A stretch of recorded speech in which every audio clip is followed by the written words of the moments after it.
আসসালামু আলাইকুম সবাইকে। আশা করছি সবাই ভালো আছেন। আমি গতকালকে একটা দারুণ কমেন্টস পেয়েছি, যেটার উপর বেস করে আজকে আমরা কথা বলবো, যেটা আমাদের যারা এই মুহূর্তে পড়াশোনা করতেছি, পাশাপাশি এখন কর্মক্ষেত্রে আছি, সবার জন্যই কিছুটা আশা করি কাজে দিবে।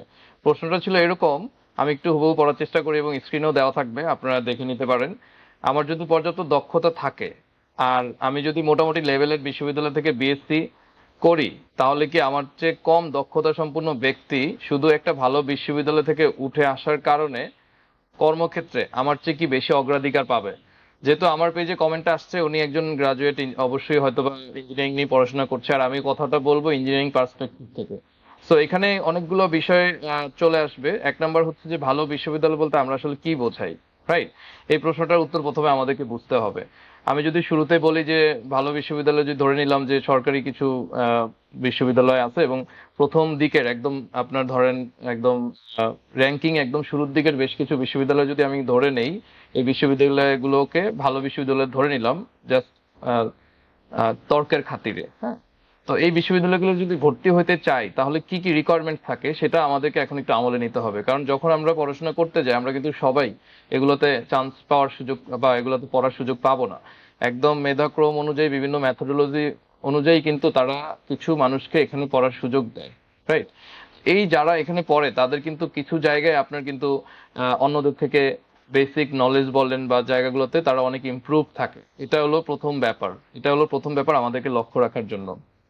এবং আমরা যখন বলি যে ভালো বিশ্ববিদ্যালয়ে পড়ে আসা এবং দক্ষতার উপরে বেস করে কোনটা বেশি এগিয়ে থাকবে, সেটা উত্তর দেওয়ার যদি ইঞ্জিনিয়ারিং পার্সপেক্টিভ থেকে বলতে হয়, তাহলে হচ্ছে আমি যেটা বললাম যে ভালো বিশ্ববিদ্যালয় মানে হচ্ছে যারা চান্স পায় সেখানে খুবই কম কিছু লোক চান্স পায়, এবং সেখানে চান্স পেতে হলে অবশ্যই বেশ কিছু নলেজ, দক্ষতা, পড়াশোনার উপরে, যেমন ধরেন আমরা ইঞ্জিনিয়ারিং এ যে কাজগুলো করি, যেগুলোর উপর বেস করে করি, ফিজিক্স, কেমিস্ট্রি, ম্যাথমেটিক্স বিশেষ করে, এই জায়গাটাতে তাদের দক্ষতা থাকে অনেক বেশি।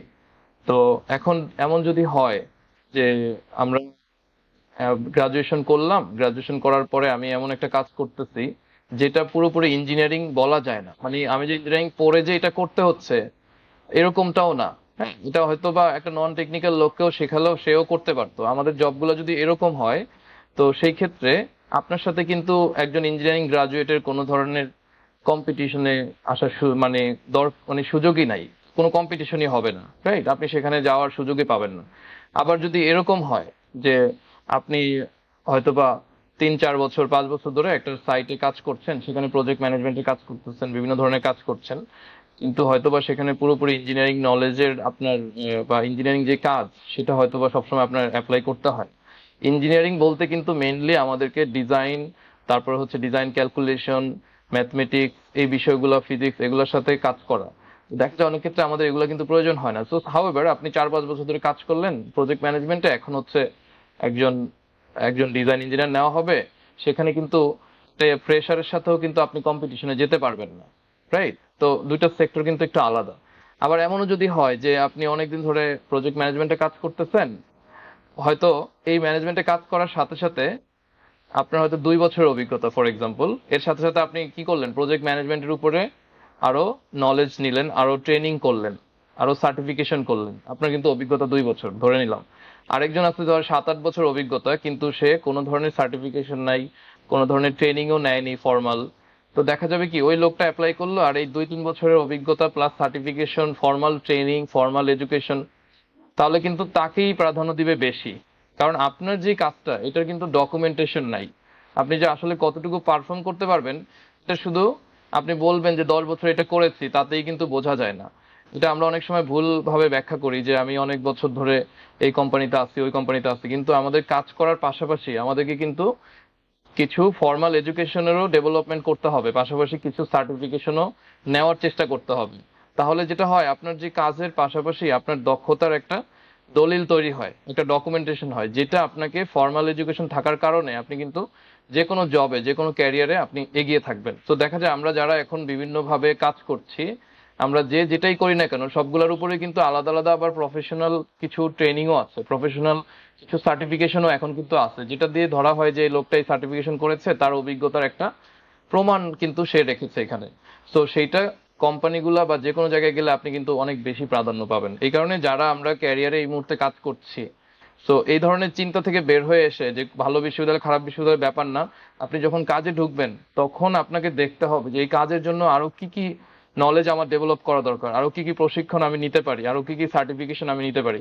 তাহলে দেখা যায় আপনার প্রাধান্য সবচেয়ে বেশি থাকবে। সেটা আপনি কোথা থেকে পড়ে আসলেন ওইটা কিন্তু তখন খুব একটা ইফেক্ট করবে না, বাট কিছু কিছু ক্ষেত্রে আপনার ওই ওই জিনিসটা ইফেক্ট করবে, যেটা আমি শুরুতেই বললাম যে আপনি বেসিক যাদের ভালো আছে তারা অবশ্যই ইঞ্জিনিয়ারিং এ ভালো করবেন। হ্যাঁ, যদি আপনি ইঞ্জিনিয়ারিং এ কাজ করতে এসেও এগুলো প্র্যাকটিস না করেন তাহলে কিন্তু আপনি আলটিমেটলি যতই অভিজ্ঞতা অর্জন করেন না কেন আপনি পিছিয়ে থাকবেন। তো ভালো বিশ্ববিদ্যালয় যেটাই বলি না কেন তারা দেখা যায় ওই জায়গাগুলোতে একটু আগানো থাকে। এই কারণে আপনার কাছে মনে হতে পারে যে কেন এই লোকটা নতুন, আমার কাছ থেকে বেশি তাকে স্যালারি দিয়ে নেওয়া হলো, বা আমার কাছ থেকে বেশি কম অভিজ্ঞতা তারপর তার হায়ার সুযোগ সুবিধা কেন দেওয়া হচ্ছে। এখানে অনেকগুলো কারণ আছে, এটা এক্স্যাক্টলি আমি বলতে পারবো না যে এই কারণে হচ্ছে। আমাদের যে প্রসিডিউরে আগানো দরকার, যারা আমরা প্রজেক্ট ম্যানেজমেন্টে কাজ করি বা বিভিন্ন সেক্টরে কাজ করি, সবারই উচিত যে যেটা নিয়ে কাজ করি সেটার উপরে নলেজের কিছু দলিল তৈরি করা, যেটা তার পরবর্তী ক্যারিয়ারে কাজে দিবে। আমার মনে হয় এই ভিডিওটা আপনারা যদি ভালো লাগে তাহলে অন্যদেরকেও, অন্য প্রফেশনাল সেক্টরে যারা কাজ করে সবাই এসে শেয়ার করবেন। যারা নতুন ক্যারিয়ারে ঢুকবেন তারাও ক্যারিয়ার শুরু থেকেই প্ল্যানিং করবেন যে আমি যে কাজটা করতেছি এটাতে কিভাবে আরো বেটার কিছু করা যায়, কিভাবে আরো দক্ষতার স্বাক্ষর রাখা যায় এবং দলিল তৈরি করা যায়।